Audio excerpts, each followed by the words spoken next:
ನಮ್ಮ ದೇಶದ ಒಂದು ಪ್ರಸಿದ್ಧ ದೇವಸ್ಥಾನ ಶ್ರೀ ಅರುಣಾಚಲೇಶ್ವರ ದೇವಾಲಯ ತಮಿಳುನಾಡಿನ ತಿರುವಣಮಲೆಯಲ್ಲಿದೆ. ಸೊ ನಮಗೆಲ್ಲರಿಗೂ ಗೊತ್ತೇ ಇದೆ, ಇದು ಒಂದು ಪವಿತ್ರವಾದ ಅರುಣಾಚಲ ಬೆಟ್ಟದ ಅಡಿಯಲ್ಲಿದೆ. ಸೊ ಇದೇ ಒಂದು ಪರ್ವತವನ್ನು 14 ಕಿಲೋಮೀಟರ್ ಕಾಲುನಡಿಗೆಯಲ್ಲಿ ಭಕ್ತರು ದೇವರ ಪ್ರದಕ್ಷಿಣೆ ಮಾಡುತ್ತಾರೆ. ಅಂದರೆ ಒಂದು ಪರ್ವತವನ್ನೇ ದೇವರ ರೂಪದಲ್ಲಿ ಕಾಣೋದು ಇಲ್ಲಿಯ ಒಂದು ವಿಶೇಷತೆ ಅಂತ ಹೇಳ್ಬೋದು. ಸೊ ಬೆಟ್ಟವೇ ದೇವರ ಮೂರ್ತಿಯಾಗಿದೆ ಅನ್ನೋದು ಇಲ್ಲಿನ ನಂಬಿಕೆ. ಸೊ ಬೆಟ್ಟಕ್ಕೆ ಪ್ರದಕ್ಷಿಣೆ ಹಾಕುವುದು ಇಲ್ಲಿನ ವಿಶೇಷ ಪದ್ಧತಿ. ಅದನ್ನೇ ನಾವು ಗಿರಿ ಪ್ರದಕ್ಷಿಣೆ ಅಂತ ಕರಿತೀವಿ. ಬೆಟ್ಟದ ಸುತ್ತಳತೆ ಸುಮಾರು 14 ಕಿಲೋಮೀಟರ್ ಇದ್ದು, ಹುಣ್ಣಿಮೆಯಂದು ಈ ಬೆಟ್ಟಕ್ಕೆ ಪ್ರದಕ್ಷಿಣೆ ಹಾಕುವುದು ತುಂಬ ಶ್ರೇಷ್ಠಕರ ಅನ್ನೋದು ನಮ್ಮ ಒಂದು ಹಿಂದೂಗಳ ನಂಬಿಕೆ. ಸೊ ಇಲ್ಲಿ ಈ 8 ದಿಕ್ಕಿನಲ್ಲೂ ಸಹ 8 ಲಿಂಗಗಳಿದೆ. ಬೆಟ್ಟದ ಸುತ್ತಲೂ ಹೋದಂತೆ 8 ದಿಕ್ಕುಗಳಲ್ಲಿ ಅಷ್ಟಲಿಂಗ ಸಿಗುತ್ತದೆ. ಸೊ ಆ ಅಷ್ಟಲಿಂಗಗಳು ಇಂದ್ರಲಿಂಗ, ಅಗ್ನಿಲಿಂಗ, ಯಮಲಿಂಗ, ನೀರ್ತಿಂಲಿಂಗ, ವರುಣಲಿಂಗ, ವಾಯುಲಿಂಗ, ಕುಬೇರಲಿಂಗ, ಈಶಾನ್ಯಲಿಂಗ. ಸೊ ಮುಖ್ಯ ದೇವಾಲಯವು ಅರುಣಾಚಲ ಬೆಟ್ಟದ ಬುಡದಲ್ಲಿದೆ. ಸೊ ತಿರುವಣ್ಣಾಮಲೈ ಅರುಣಾಚಲೇಶ್ವರ ದೇವಾಲಯವು ತಮಿಳುನಾಡಿನ ಅತಿ ದೊಡ್ಡ ದೇವಾಲಯವಾಗಿದೆ ಮತ್ತು ನಮ್ಮ ದೇಶಾದ್ಯಂತ ಗಿರಿ ಪ್ರದಕ್ಷಿಣೆ ಮಾಡುವವರು ಸಾಕಷ್ಟು ಭಕ್ತರಿದ್ದಾರೆ. ಸೊ ಒಂದು ಸಾರಿ ಇಲ್ಲಿ ಹೋಗಿ ಅಂದರೆ ಒಂದು ಬಾರಿ ಈ ಒಂದು ಪರ್ವತದ ಒಂದು ಗಿರಿ ಪ್ರದಕ್ಷಿಣೆ ಮಾಡಿದರೆ ನಮ್ಮ ಜೀವನ ತುಂಬ ಚೆನ್ನಾಗಿರುತ್ತದೆ. ಹೊಸತನ, ಹೊಸ ಬೆಳಕು, ಹೊಸ ಬೆಳವಣಿಗೆ, ನಮ್ಮ ಬದುಕಿನಲ್ಲಿ ಒಂದು ಬದುಕಿನ ಹೊಸ ಸ್ಫೂರ್ತಿ ಸಿಗುತ್ತದೆ ಎನ್ನುವುದು ಒಂದು ನಮ್ಮ ಒಂದು ಶಿವನ ಭಕ್ತರ ಒಂದು ಮಾತಾಗಿದೆ. ಇಲ್ಲಿ ಹೋಗಿ ಬಂದವರು ಎಲ್ಲ ಭಕ್ತರು ಇದೇ ಮಾತನ್ನು ಹೇಳ್ತಾರೆ. ಆದರೆ ಯಾಕಪ್ಪ ಇವಾಗ ಮಾತಾಡ್ತಾ ಇದ್ದೀವಿ ತಿರುವಣ್ಣಾಮಲೈ ಅಥವಾ ಅರುಣಾಚಲಂ ಬಗ್ಗೆ ಅಂತಂದರೆ, ಸನಾತನ ಧರ್ಮ ಮಾತ್ರವಲ್ಲ, ಹೆಣ್ಣು ಮಕ್ಕಳ ರಕ್ಷಣೆಯು ನಮ್ಮ ಜವಾಬ್ದಾರಿ. ನಾವು ಸನಾತನ ಧರ್ಮ ಕಾಪಾಡಬೇಕು ಅಥವಾ ಒಂದು ನಮ್ಮ ಧರ್ಮವನ್ನು ಉಳಿಸ್ಕೋಬೇಕು ಅನ್ನುವಂಥ ನಮ್ಮ ತುಂಬ ಜನನ ನಾವು ನೋಡ್ತೀವಿ. ಆದರೆ ನಮ್ಮ ಧರ್ಮದ ಹೆಣ್ಣು ಮಕ್ಕಳನ್ನು ಉಳಿಸ್ಕೋಬೇಕು ಅಥವಾ ಅವರು ಒಂದು ರಕ್ಷಣೆ ಕೊಡಬೇಕು. ಯಾಕಂದರೆ ಇಂಥ ಒಂದು ಪ್ರಸಿದ್ಧ ದೇವಸ್ಥಾನಗಳಲ್ಲಿ ಸಾವಿರಾರು ಭಕ್ತರು ಒಂದು ದಿನಕ್ಕೆ ಓಡಾಡುವಂಥ ಒಂದು ಜಾಗದಲ್ಲಿ ಭಕ್ತರ ರಕ್ಷಣೆ ಇಲ್ಲ ಅಂದರೆ ಇದು ಏನು? ಮತ್ತು ಇಬ್ಬರು ಯುವತಿಯರ ಮೇಲೆ ಇಂಥ ಒಂದು ದೌರ್ಜನ್ಯ ನಡೆದಿರೋದು, ಈಗ ನಮ್ಮ ಧರ್ಮದ ಹೆಣ್ಣು ಮಕ್ಕಳ ರಕ್ಷಣೆ ಎಲ್ಲಿ ಅನ್ನುವಂಥ ಒಂದು ಪ್ರಶ್ನೆ ಬರುತ್ತೆ. ಪವಿತ್ರ ಗಿರಿ ಪ್ರದಕ್ಷಿಣೆಗಾಗಿ ಪಾಪ ನಂಬಿ ಬಂದಂಥ ಇಬ್ಬರು ಯುವತಿಯರು ದುಷ್ಕರ್ಮಿಗಳ ಕೈಗೆ ಸಿಕ್ಕಿ ಸಾಕಷ್ಟು ತೊಂದರೆನ ಅನುಭವಿಸಿದ್ದಾರೆ. ನಾನು ಏನು ಹೇಳ್ತೀನಿ ಅಂದರೆ, ನಮ್ಮ ಒಂದು ಪವಿತ್ರ ಕ್ಷೇತ್ರಗಳಲ್ಲಿ ಮೊದಲು ಮಹಿಳೆಯರ ಸುರಕ್ಷತೆ ಮೊದಲ ಆದ್ಯತೆ ಕೊಡಬೇಕು. ಯಾಕೆಂದರೆ ಯಾವುದೇ ಧರ್ಮ, ಜಾತಿ ಅಥವಾ ಪ್ರದೇಶಕ್ಕಿಂತ ಮಹಿಳೆಯರ ಸುರಕ್ಷತೆ ಮುಖ್ಯ. ಪವಿತ್ರ ಕ್ಷೇತ್ರಗಳಿಗೆ ಬರುವ ಭಕ್ತರು ಸುರಕ್ಷಿತವಾಗಿರಬೇಕು, ಅದೇ ಒಂದು ಮೊದಲ ಆದ್ಯತೆ ಆಗಬೇಕು. ಮತ್ತು ಗಿರಿ ಪ್ರದಕ್ಷಿಣಾ ಮಾರ್ಗದಲ್ಲಿ ಹೆಚ್ಚಿನ ಪೊಲೀಸ್ ಭದ್ರತೆ, ರಾತ್ರಿ ವೇಳೆಯಲ್ಲಿ CCTV, ಪೆಟ್ರೋಲಿಂಗ್ ವ್ಯವಸ್ಥೆ ಬಲಪಡಿಸಬೇಕು. ಆದರೆ ಇದು ಯಾವುದೇ ಒಂದು ಭದ್ರತೆ ಅಲ್ಲಿಲ್ಲ.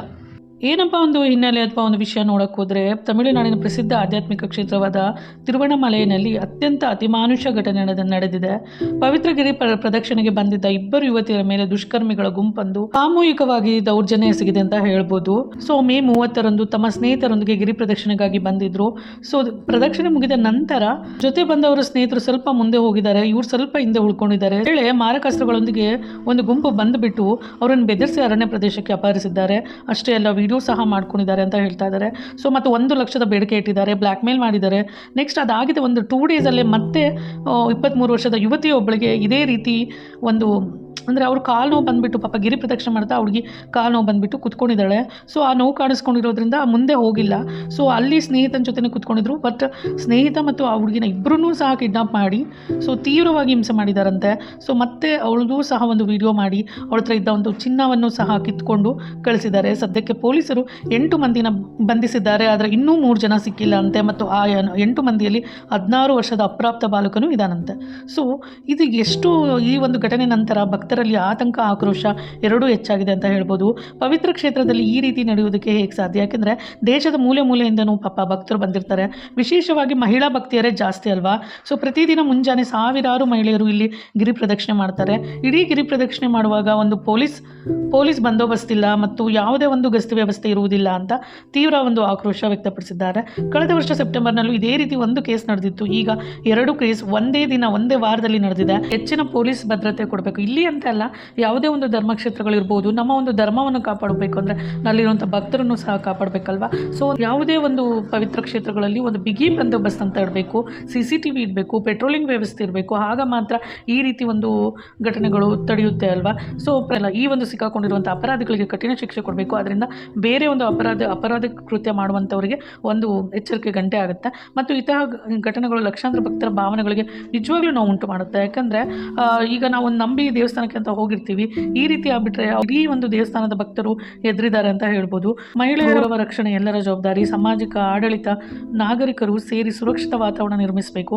ಸೊ ಯಾರೋ ಒಬ್ಬರ ಒಂದು ಪೊಲೀಸರು ಭದ್ರತೆ ಅಷ್ಟೇ ಅಂತಲ್ಲ, ಅಲ್ಲಿರುವಂಥ ಪ್ರತಿಯೊಬ್ಬ ನಾಗರಿಕರು ಸಹ ಮಹಿಳೆಗೆ ಗೌರವ ಮತ್ತು ರಕ್ಷಣೆ ಕೊಡುವುದರಲ್ಲಿ ಮುಂದೆ ಬರಬೇಕು.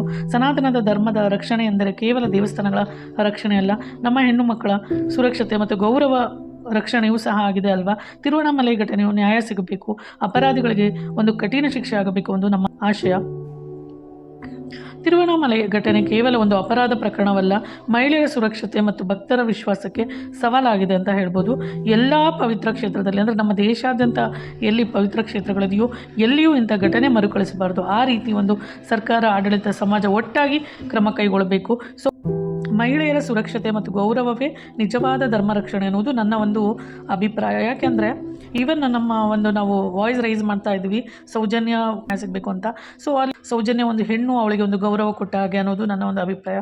ಸೊ ಫ್ರೆಂಡ್ಸ್, ಈ ಒಂದು ಘಟನೆ ಬಗ್ಗೆ ನಿಮಗೇನು ಅನಿಸುತ್ತೆ? ನಿಜವಾದ ಧರ್ಮ ರಕ್ಷಣೆ ಅಂದರೆ ಏನು? ಸೊ ದಯವಿಟ್ಟು ಕಮೆಂಟ್ ಮಾಡಿ, ಸಬ್ಸ್ಕ್ರೈಬ್ ಮಾಡಿ, ಸಪೋರ್ಟ್ ಮಾಡಿ. Thank you so much for watching the video. Thanks a lot.